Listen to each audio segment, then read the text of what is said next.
కావాలంటే అందరు రండి, మీడియా వాళ్ళందరూ రండి, మా ఇంటికి రండి.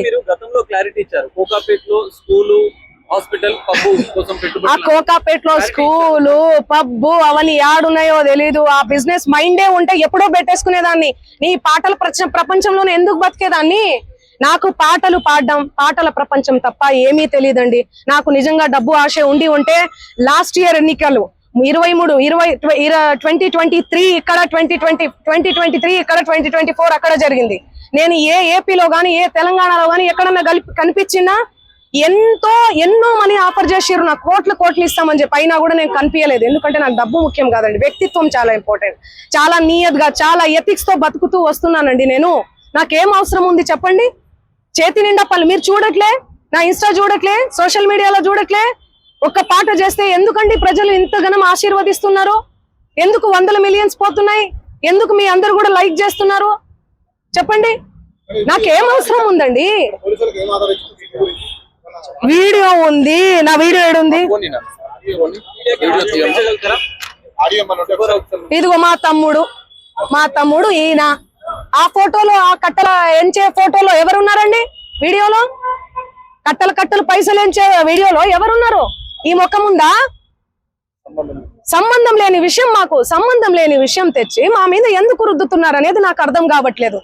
సెన్సిటివ్ మ్యాటర్ అండి ఇది. కొంచెం ఆచి తూచి వెరిఫికేషన్ చేసుకొని మీరు వేయాలి మీడియాలో, సోషల్ మీడియాలో కానీ మీడియాలో కానీ. దయచేసి చెప్తున్నా, నేను మళ్ళీ చెప్తున్నా, తనది గిన నాది గిన ఇందులో ఇన్వాల్వ్మెంట్ ఉంది అంటే మీరు ఎక్కడికన్నా రమ్మని చెప్పండి, నేను సిద్ధం. మీడియా మిత్రులందరికీ కూడా చెప్తున్నా, నాది ఇన్వాల్వ్మెంట్ లేదు ఈ కేసులో అని అంటే గిన మీరు ఆ సుబ్బు అనే అడ్వకేట్ ని మీరు ఏం చేస్తారనేది నాకు మాట ఇవ్వాలి. సిద్ధమా? దానికి చెప్పండి, సిద్ధమా? చెప్పండి. మీరు ఇంతగనం నన్ను క్షోభ పెట్టాడు కదా, ఇంతగనం నన్ను హరాస్ చేస్తున్నారు కదా, ఎక్కడ చూడు మంగ్లీ. మంచి విషయాలు ఎక్కడా స్క్రోల్ చేయరు. ఈ విషయాలు, ఈ నెగటివిటీని ఎందుకు ఇంత సెన్సేషనల్? మీరు మీడియాను అస్సలు తప్పు పట్టలే నేను. మీడియా అదే చెప్తున్నా, నేను ఏమని చెప్పా? మీడియా ఫ్యామిలీ నుంచి వచ్చాను చెప్పానా? అదే చెప్తున్నా నేను. మీ పేరేం పేరు? సాగర్ గారు. నేను అదే చెప్తున్నా, మీడియా ఫ్యామిలీ నుంచి వచ్చాను సాగర్ గారు. ఇన్స్టాగ్రామ్ లో ఆ రీల్స్ అవన్నీ మీ చెల్లి మీదనో మీ అక్క మీదనో వస్తే మీరు ఎంత బాధపడతారు? నేను అదే చెప్తున్నా. మీడియా నుంచి ఒక్కొక్క మెట్టుకి అది మీరు చెప్పాలి. మీరు ఏమనుకుంటున్నారు దానికి సంబంధం? నాకు తెలియదు అది. ఎందుకంటే నేను మీడియాలో వచ్చి ఇంటర్వ్యూలు ఇస్తలేనను, మరి ఏమో నాకే తెలియదు. ఎందుకంటే నా పని చెప్తుంది, నేను పని చేసుకుంటూ వెళ్తున్నా, నేను పాటలు చేసుకుంటూ.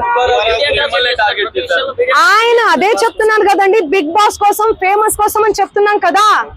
ఆయన కేవలం ఫేమస్ అవ్వాలి, ఫేమస్ అయ్యే దానికోసమే ఇదంతా చేస్తున్నాడు. ఆయన మాటలు మీరు చూడండి. నెక్స్ట్ ఇయర్ బిగ్ బాస్ వస్తే నేను వెళ్తాను. శ్రీముఖి అంటే నాకు క్రష్. నాతో మాట్లాడేటప్పుడు కూడా మీతో ఫ్రెండ్షిప్ చేసుకుందామంటే మీరేంది ఆరోగంటగా మాట్లాడుతున్నారంటే, అవును కేసు పెడతాము అంటే ఆరోగంటగా మాట్లాడకుండా ఎందుకు మాట్లాడతారండి? నేను తప్పు చేయను దాన్ని. తప్పు చేయని వాళ్ళు ఎవరన్నా మాట్లాడతారు. నేను మీకు వీడియో చూపిస్తాను, ఆగండి, చూడండి ఎలా మాట్లాడుతున్నాడు,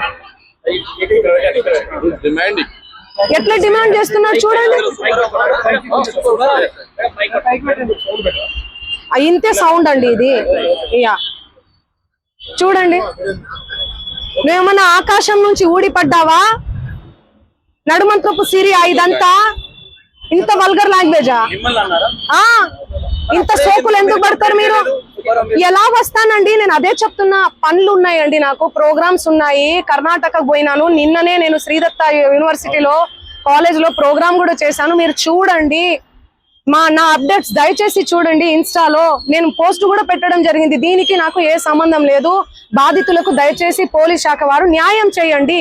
నేను బాధితుల డెఫినెట్లీ ఖచ్చితంగా ఉంటా నేను బాధితులకు.